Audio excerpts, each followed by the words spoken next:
All right. Hey, sustainability buddies. Hi. Hello. Hi. I'm good. I'm really toasty right now. I feel like I would like turn off the lights in this room to like chill it down. But hello, welcome. So this is Getting Down and Dirty, a discussion of dumpster diving with Danielle. I'm Danielle. I might have met a couple of you. I know a few of you. You're all so happy you're joining me here to talk about the glorious sport of dumpster diving.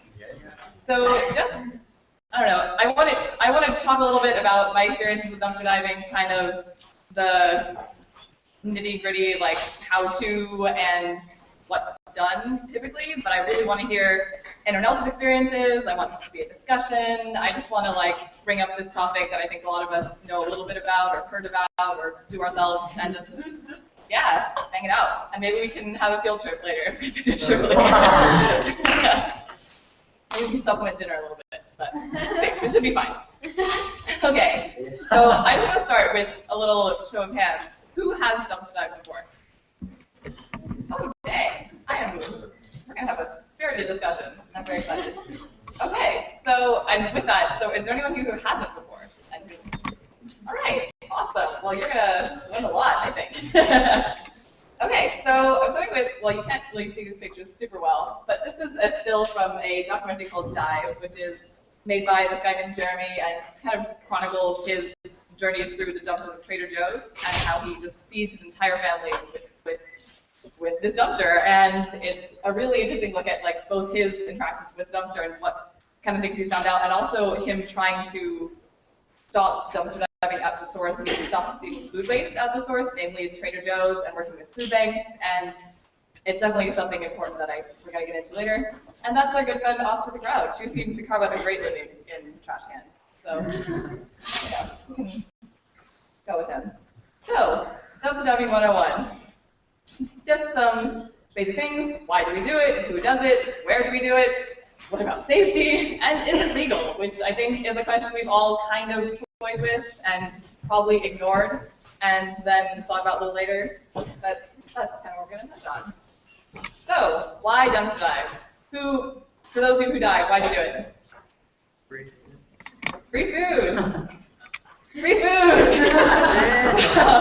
And that's definitely been my experience. I live in a house that has really specific buying policy, and so we don't, like, for example, we source locally, so we never have things like pineapples. But we dumpster dive in the Berkeley Bowl supermarket, and we can get crates of pineapples, crates of bananas, crates of mangoes, papayas. And so, you know, it's a way to supplement your food source, whether or not it's because of something you choose to do, if your budget is limited, if you just like to get really fancy bread sometimes, some like cupcakes, pastries, that's pies. That's not ones I've actually found, but boxed pies, like, what? What's another reason y'all dumpster dive?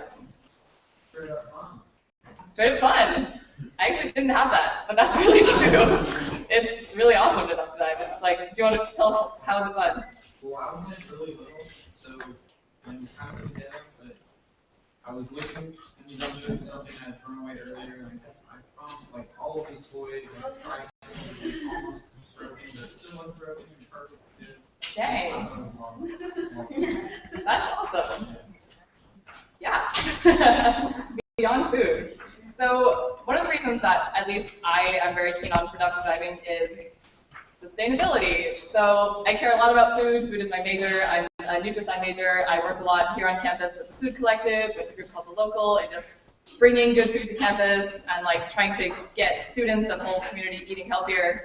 And so to look at a dumpster and see things like pineapples, things like fruits and vegetables, things like breads, you know, really anything that's edible is just like, but no, because, you know, as it says, so many even just Californians are facing hunger. A lot of people don't have access to a lot of really, you know, important nutrients.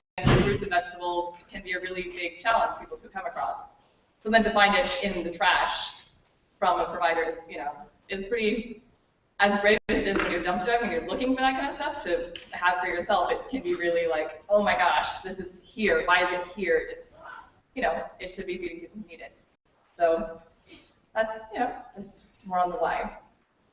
And then who dives? So apparently a lot of us. That's really awesome. In my experience, it's generally seemed a younger crowd. Like, I'm sure there's a lot of veteran divers, but it seems to be, people have access to a car, people have free time and willingness to go out late at night to, wander the networks of supermarkets, back alleys.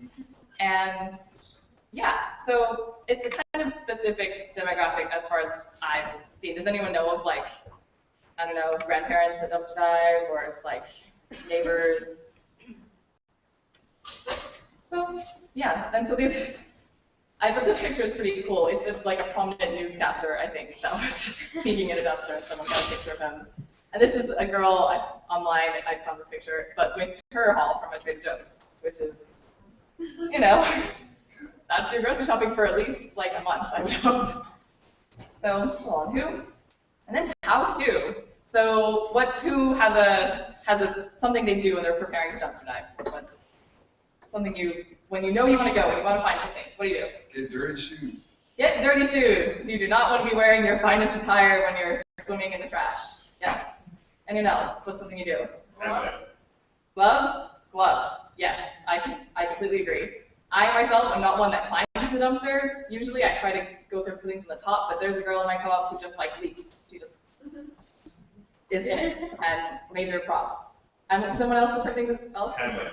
Headlamp. Another great idea. So that touches on when you want to go. Typically nighttime is best because understandably most supermarkets, bakeries, pizza places don't really want to see people rooting around in their dumpster ever, especially when it's light out. So, under the cover of darkness is generally a good idea. And with headlamps, so you can actually see what you're looking at. Really useful. This is so this is often a fundamental part of dumpster diving that's hard to, that it can be limiting, because you want to go and get as much as you can, but sometimes you go and there's literally so much, and then to leave it in the dumpster almost feels like, I can't just leave it here. At least I've got to take it and put it somewhere, put it somewhere where people have it, even if, I can't really handle 17 pies or something. So, a car is often really useful. Also for a quick getaway, if that becomes appropriate. Identifying a target beforehand. So something you don't really want to be doing when you're, 11:30 p.m. cruising around your town. You don't really want to have to jump out and look around, jump back in, keep circling. You want to try to identify targets during the day, especially ones that appear to be unlocked, dumpsters that are right on the curb, things that look like a lot of things get put in them, just so you don't have to be, the one that the Whole Foods guard is kind of being like, what are they doing? They seem to just be looking for something. Yeah, so identifying a target. Grocery stores are a great one, which is kind of funny, but yeah, because they have a lot of times really strict guidelines on what something has to look like for it to be sold and what something has to look like for it not to be edible, which often doesn't really turn out to be true, unfortunately. And also they have really specific guidelines on expiration dates. So, a lot of us know that if your box of crackers is 3 days past its expiration date, it's completely fine and you can eat it and be happy. But for some of them, the employees that are responsible for first in, first out, they just have to take them, have to get rid of them, or they're not doing their job. So grocery stores, bakeries, and this one can be good and bad because some bakeries are really awesome. In fact, Acme, whose bread we've been enjoying all day and one day, lunch and breakfast, all the bread was donated by a bakery. And what they do at the end of every single day, they take all the bread they didn't sell and donate it to organizations around Berkeley. That includes the whole Berkeley Student Cooperative, which is 27 houses of cooperative students, and they give it to student groups, they did it to food banks, and more importantly, they don't put it in their dumpster. Usually, they just take the bags, set them outside their door, anyone can come and get them, but if you call ahead, you can get a bunch of bags. So but again, some bakeries don't do that, as evidenced by that bakery. For example, Andronico's, which has a bakery section, and they make these incredible breads, and they just, one day out, put them in the dumpsters. They're soft and amazing, and we bring them home, and everyone just eats the whole loaf of bread, and yeah. So again, going late at night, or very early in the morning, but I find late night's usually easier. You get all pumped up, you get your hoodie on, you run out, and yeah, generally a better idea. Less people are around, less people are gonna be like, oh, hey, what are they doing? Like, kind of thing. Though some supermarkets have guards for their dumpsters in Berkeley, which says something else, like I guess how many people are doing it, that they think they need to guard their trash from other people repurposing it for better use. Yeah. Take safety precautions. So we've already talked about gloves and headlamps and not wearing your finest shoes. You really don't know what could be in that dumpster. You could be in like, you know, the bread dumpster, and then it's perfect and great. Each piece of bread is individually like packaged. Or you could be in like the fish dumpster, and then they just throw all the fish, and then you like open it up and you're like, cool, and orange, and it's like covered in like fish juice.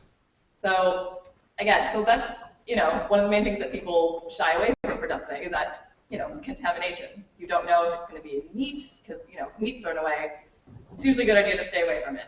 Or, you know, but then there's fruit and there's bread, which often are fine. So gloves, that, and laws-wise. So I'll touch on this later, but dumpster diving is not, well, I'll touch on it later. Is it safe? So this goes into what we were just kind of saying. So you want to go for things that, you know, when they expire are not dangerous, but of course that's still relative. I myself will eat sprouting potatoes, something that has a little bit of mold on it, while some people don't want to, and that's legitimate. So you're always going to be taking a little bit of a risk when you're diving, and that's a lot of times why people lock their dumpsters, like grocery stores, because they don't want you to be like, well, I ate a Trader Joe pineapple from the dumpster and I got sick, and so I'm going to sue you now, Trader Joe's. So unfortunately, that's some reality, and some people would do that, even though that's pretty messed up. So does anyone, like, what do y'all target when you go? Or is it just like whatever you see? What was it? Bagels. Bagels. Yeah. Anything else? Yeah. One of the student stores on my campus throws out the prepared food at the exact same time every day, and there's a specific window when the security guard is not there. Nice. So you get lots of clamshell salads, pastas, sandwiches, etc. from the day. You see Santa Barbara? Right. Yeah. Interesting story once. We were in driving seat. We got like pounds of chocolate. Wow. Chocolate. Wow. Dang. If I would have snagged that as an employee. Like, that's awesome. Good find. All right. So is it legal? The question of, I don't know, the one that I'm always like, do I go? And the answer, of course, is it depends. So the restriction with acceptance is usually a law cannot apply. So you'll go around and you'll see a guard, you'll see like this giant dumpster, and what's going to keep you away is the fact of it not being open, or the fact of being behind a big enclosure. So, you know, you're not really going to be out there and be stopped by a policeman, generally. That said, it is legal in the United States except when prohibited by local regulation. So, that's a good qualifier. So, you know, it's common knowledge that when you put something out on the side of the street, it's accessible to anyone, including animals, including college students, including children, and anyone else. So some people, I was reading, take it upon themselves to print out this legislation and bring it with them when they go, in case they actually are confronted by police or anything. But generally people are just, you know, saying like, hey, go away. And then you usually do, because, you know, it's kind, and you don't want to start a fight. So, does anyone else have success stories or anything particularly crazy you found? Yeah, bring them out. I found the entire bike once, brand new. What? Yeah, Wow. behind an REI. REI threw away a bike. That is not wow. Yeah. I can talk about the legal thing for a second. Oh, please, Send yeah. us a bit. So we were dumpster diving for a while, we didn't have any problems, and then once we got like pulled over while we were like waiting outside the dumpster, Yeah. and we hadn't gone dumpster diving yet, so we just told the cop like, yeah, we were planning to dumpster dive it. We thought we were planning with probably cars. We weren't. But he said the dumpster diving was completely fine, like he had no problem with that, and like let us go eventually dumpster diving right in front of him. There you go. Wow. It was like 2 or 3 weeks later, we were dumpster diving there. A couple cop cars pulled up. They told us that it wasn't legal, and they told us we had the police officer just screwing us. So we don't dumpster dive anymore. That's interesting. Because, a comment on legality? Oh, well, I was reading that some people call it legal because of like trespassing, Yeah. kind of like private property kind of thing. But And this dumpster like was enclosed, like we did have like off a thing, it was locked, we did have to get run out. But it's not even like the police officer knew that, like he didn't know the dumpster. I don't think he had like specific knowledge of the dumpster. Right, you had a comment there?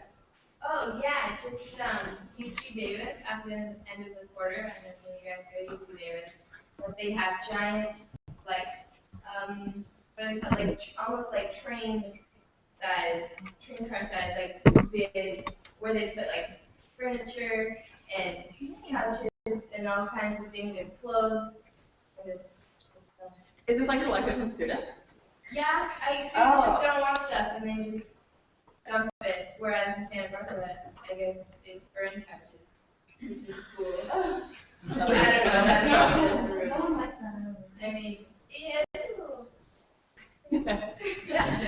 I can say that originally, like, I did a quarter, like, at Cal Poly, we went and, like, dumpster dive outside all the dorms, just, like, during the day, like, in front of parents moving their kids out. So we got a mini fridge, we got, like, a folding table, we got a toaster oven, like, half our house, like, furnished. Am I gonna get a Red Hall comment? Well, I mean, along those lines, like at Berkeley, we've like started, there's a group here called Reuse that has like essentially like made, like taking dumpster diving and like help actually get all those things to people without them having to dumpster dive. They've, done reader and food drives in the residence halls and throughout the Greek system and the co-ops. And I don't know if we have, is there a reuse station in Dwinelle still? I think it's been just. Okay, but yeah, they used to have like these stations where people could just leave stuff and other people would pick it up. And until like the free and for sale group started on Facebook, they had an online forum where people could exchange stuff for free. I've taken many paper clips from those stations. It's pretty exciting. Yeah. Okay, so we've talked about how you do it, who's done it, things that have happened when you've done it. So, but this is all kind of leading to, as we hinted at before, a kind of bigger problem about food waste and about, our role in what the system is. So I guess, what I kind of battle with sometimes is, is going into the dumpster and taking the food out and having it, sharing it, eating it, even if it's not food, is it really targeting, the root of the problem? Because, as we said before, a lot of the times it is because, grocery stores feel like they have to do this thing because of, safety, quality control, different things like that, and they feel like they have to put it in the dumpster, and that's, getting rid of it, and that's okay. So, I don't know, I guess something that I would want to ask is, has anyone seen or heard of anything of people trying to stop the food going into the dumpster? Yeah. Well, and not a good way necessarily. I usually go to those places that were Martinez and they have like volunteers who drive around and pick up all the local grocery stores in the area and just basically leave with them. They had a couple places that always did, like Costco is always really good. They're all right away there. And like the Safeway, depending on the manager, wasn't give us stuff. And it was like just the day before we go out of code day though, we had to like distribute it all there. Okay. Yeah, I do my community, we have like 4 food banks set up in our community, and the mayor works with all the local stores like Starbucks, Ralph's, and Costco, and like a day or a week before they give us a bunch of stuff, and freezes it, and then we take it out to the food banks, and we set up tables and stuff like that every Friday. And we hand it out. That's fantastic. Wow. Yeah. Oh, Okay, so I go to USF and they have like a gardening club, and what the gardening club does is they go to the farmers markets at the end of the week, and so they get all of the produce at the farmers markets, which they just throw away, and then they do like a big community dinner at this church near our school. wow. Great. Save from the compost. Sounds wonderful there. I used to work at a bakery that would donate the bread, so nothing would go in the dumpster with shelters or schools or any kind of program. That's awesome. Wow. Oh, yeah, there's a similar weekly thing, Food Not Bombs in Santa Barbara. It's a common name, I think, in other places too. For once a week, people go and collect produce from farmers market and wherever else they can get free food and make free vegan food for whoever wants it in the park at 5 p.m. Sundays. And they get a lot of food, a lot. So I guess like what I'm hearing is that it's generally something that, individuals in the community have to take on themselves to make sure that, they're the ones like getting it out of other people's problems and like actually being there like on time in the right place and talking to the right person to save the food from the dumpster. I guess I kind of see this as a kind of fundamental problem within this system is that, it has to be from someone else. Like it's not, I don't see any grocery stores really taking that initiative on themselves to be like, hey, we are, a closed system grocery store, like a zero waste store where we try to like take our bread and sell it the next day for $1 less, or try to like integrate our old produce into our like bakery or like, yeah. My friend is a produce guy at Safeway, and he says that they're composting all their food that expires. And they sell the soil. Well, it's nice, but it's food. Yeah. So it's kind of sad too. Yeah. Instead of giving people to eat, they're just turning it into dirt. So it's better than the trash, for sure. For sure, yeah, but a very good point that it's not better than going to people need it. I guess like something I wanted to ask was like, so the issue with like food banks and getting the food to people who need it, would there be any effort like or reason to teach people how to dumpster dive and like spread dumpster diving culture so like it's really common to do it and because I feel like how it's kind of perpetuated now, and it's, at least in Berkeley, it's done a lot, which is why they block them. But do you think that could happen if like people were seeing every day, people ransacking their dumpsters, like taking all the food, especially now that the cost of food is increasing, as we were talking about earlier in another setting, like what if we just had a dumpster diving army that went out to every grocery store and took everything? Yeah. I think the issue is some people are really messy. Like when we started dumpster diving at Trader Joe's, the dumpster was unlocked and it's always fine. And then we like noticed that sometimes we get there later and like trash everywhere. Like someone was going there before us, and shortly after, like they started fucking it. Like we always make sure like clean up after ourselves. There's somebody who knows it. I caught it like a ton of extra work for them, so they're running out and getting dumpsters. Is that behind you?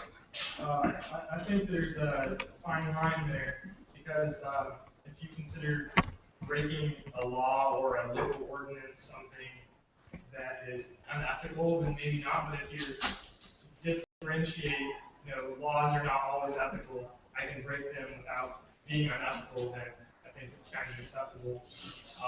And also that would put a greater pressure on whoever was being dove into to use those products for something other than just throwing them away. Yeah. So that pressure would be a pretty good thing.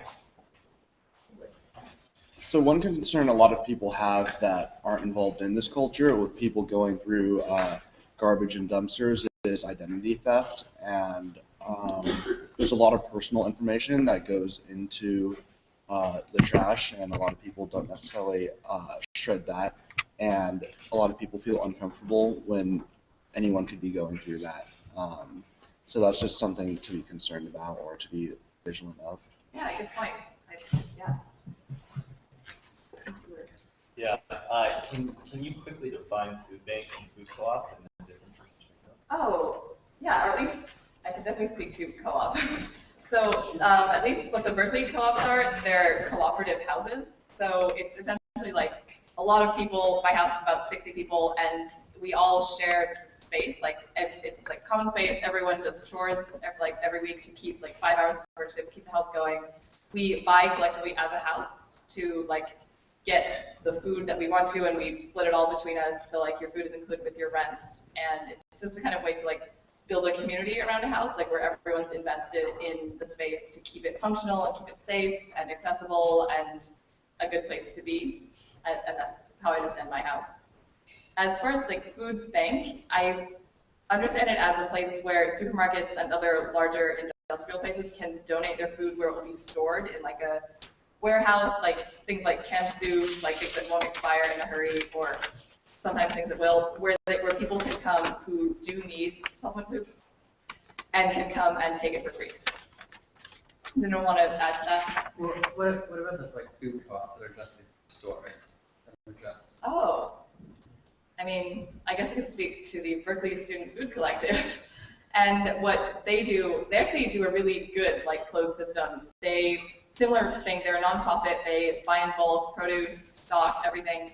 And things that are going bad, especially like vegetables and fruit, they have a food prep team, and we have recipes that we follow, but essentially it's our job to take whatever looks like it's going bad and turn it into something that people will still eat. So like, wilting basil, make pesto, like old apples to make applesauce, and things like that. As far as like products going bad, I think we just have a member fridge, and if you're there, you can just peek around and find things you want. So the only thing that goes into our dumpster is, we don't have one, compost, and like recycling and plastics. Does anyone have any other co-op, like food co-ops that you want to speak to? Yeah, so I hope that answers it a little bit. Awesome. Any culture, like, they're all coming up, it's like this market that's almost like everyone has a little something or share in it. Yeah, that's really important. Yeah, there's not like an owner and they make like a board of directors and they make all the decisions. It's where everyone has a say in how the business is run. Like there's a really good pizza place that's a collective, and each worker owns a part of the pizza place. Their dumpster is also excellent. It's called Cheeseboard. You can get whole pizzas there. What's the name of that? Cheeseboard. Not always, but they have a bakery too. Yes. As far as pizza goes, I used to work at a pizza place, and you can't go day and night, and sometimes If you what? if you came in at the end of the night when it was closing, they had extras, and that's. Oh, awesome. Yeah. Yeah, going off that, like sometimes you don't even need a dumpster dive. You can just go into a bakery like right before they close, because I think it's like the law, at least back home, that if bread isn't sold that day, they can't sell it the next day. Oh, really? Or like it has to be sold less. So you go into places right before they're closing and you just ask. A lot of times they're like, oh yeah, totally. Or they'll at least give it to you a lunch. Yeah, like well, at least on my campus, like yeah, it's not a lot. Like if you go like at the right time, I guess, or maybe it's just like smart people think it's just nice. But they'll always give it to you most of the time. They're like, oh, like if it's closing, they're about to dump it out and they can't legally, like you said, sell the next day. So they'll just give it to you. Just go at the right time and they'll give you all of what they have. And if they don't give it to you, you know it's going to be in the dumpster. You just hang out for half an hour, check out back there. Yeah. Or I just one thing, and I probably might have even talked about it, like one thing that I think is super important and powerful for all of this is just like the principle that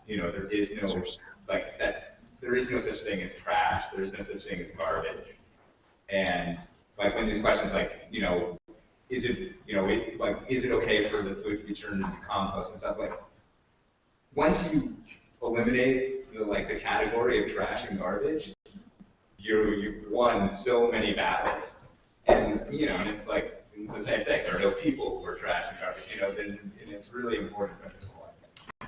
No, that's really big, and just like defining what is waste. Like food can always be turned into something, whether it's something that you eat and it becomes like part of you, or it can be in another closed loop kind of thing, instead of just like this idea of garbage that we can be like, oh, it's gone now, it's vanished.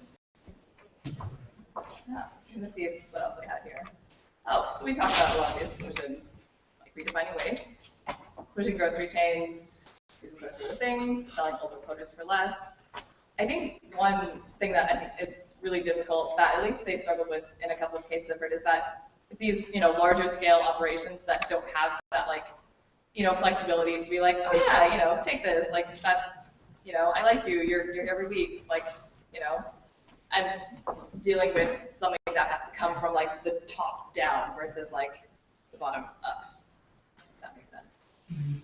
Yeah. When you say top down things, they usually go for the easiest answer, like there was a big chain in the south that closed, and one of their stores closed in the poorest neighborhood. They hired security guards, they figured it would be cheaper to deal with resulting lawsuits of their dumpster having bad food, and basically eradicated all the dumpster trucks in front of this whole poor neighborhood on like in only a massive blackboards, and just empty the whole thing and do it all the way to city dump. Wow. Yeah. So that's like top down. It's like, oh, well, we bought the store and it's just cheaper for us to liquidate and not have to worry about it. Security guards in, throw it away, sell the property. Yeah. That's distressing. Exactly, that's why footballs are like the way to go.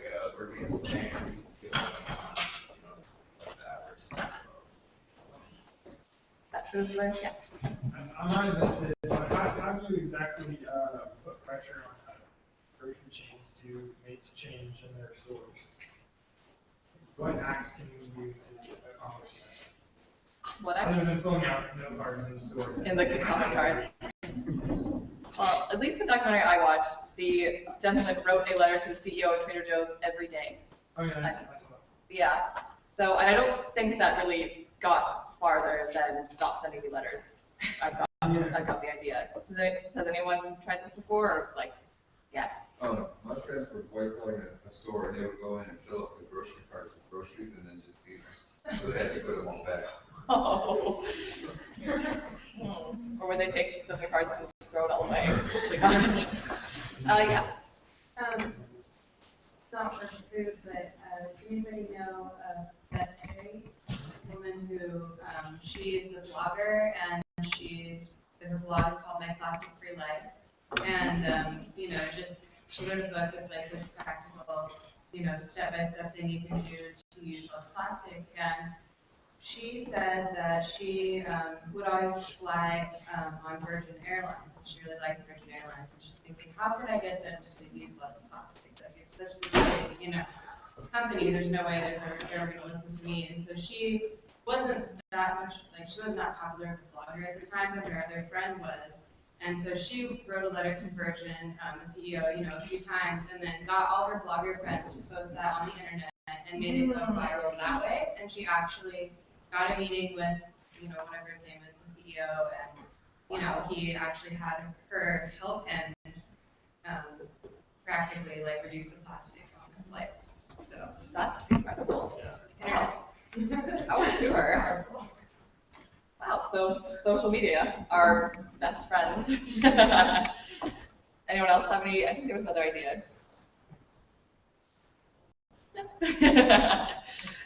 Yeah, I mean, there's a lot of ways to do it, but it's definitely hard. I think one of the other big obstacles with larger scale places is that they don't necessarily want to give away their stuff for free if they think people are going to get used to it for free. Yeah. Yeah, I gotta start that too. I was a waiter at a restaurant. We always have to throw in the bowls and biscuits every night. And I was so mad they wouldn't let us take them home or anything, And then I found out that the managers, they're really worried about their books. So you could give them like $1 for all the bowls. They just wanted to get more money on the books, so they didn't use money that night. So that's like Olive Garden or something. I don't know. They'd probably take $1 for everything. Yeah. I will say, as far as we've seen negative things at companies, I think they noticed people are dumpster diving. We were at Venmo once, and we found bags of chips, right? They had slashed the bags open, so I guess they were trying to make it less appealing. Huh. They also I know this one. Do you know Upper Crust Pizza, that pizza chain? Well, they got in trouble because they destroyed Windex on their pizza. Oh my gosh. Sucks. Oh. Just, mood lighting. Yeah. Only for you. I'm assuming some of the work is yes, very busy work things. And are you planning to go to the inspiration panel in the next section? It's not in the LSB, I know we said this at the beginning, but can Berkeley students who are planning on going to the inspiration thing help your fellow CSSC sustainability buddies to get to Milford? Because it's quite a ways away. Is that good? Can we put that on your shoulders? Operation Milford. Operation Milford. All right. Thank you, Emily. Wait, do we have volunteers? I think Robert, were you going to lead the pack? I can lead that. Can you walk backwards and give them a tour as they're going? Sure. Awesome. Robert's the tour guide on campus. He's going to know everything. Okay. Well, I mean, is there any other, yeah. I just have another example of talking to a business and them giving me their stuff that they're going to throw away. So there's this donut company in my college town, And I just like went in one day and I talked to a guy and I was like, hey, can I have stuff you're gonna throw away? And just I kind of explained it to him, like why I wanted it, like my kind of like ideology behind it, because like it was creating waste and I would like to use that waste so it would create it. And he was like, yeah, just come in the morning. And I got like 4 boxes of donuts. I was like, this makes me really sad. Because he's wasting that many donuts, but like that thing I got them. The diverse paradox, I think. Was there another hand, I think? The one, yeah. My brother used to work at Performance Bicycles, and they, every time we have a product that doesn't sell or a customer returns, he has to destroy it. And this one time, this customer returned these brand new pair of sneaky shoes, which are like $400 shoes, and it was just missing like a little clasp, and he had to like take a knife to essentially. That's just really frustrating. He's like, that was a really bad word. Oh my gosh. Wow. Well, this is most of what I had, and thank you so much, everyone, for contributing your experiences and ideas. Does anyone have any last questions, maybe something you wanted to find out from coming to this workshop? Yeah. I think it was one of the things that was made earlier, that we have like a creative for sale Facebook page for Berkeley is a really good point. And so maybe encouraging companies to do something like that, or just saying that like on our campuses, we should each make sure that we're doing that, at least for doors and furniture, but maybe even for food. Places in our community for food, use the internet in that way to make sure that things that are being given up are being given to the right places. In a pretty simple way. Facebook is pretty easy. We're all there half the time anyway. Well, these were potatoes. Here's another one. Joe's. Safe and successful dumpster diving, everyone. Thank you for joining us.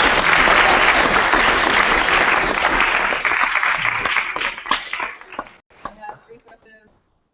That's the movie. It's really cool, really inspiring. And this is a really charming little children's book about this guy who takes things out of the dumpster and makes things out of them. It's really awesome. You should check it out. Yeah.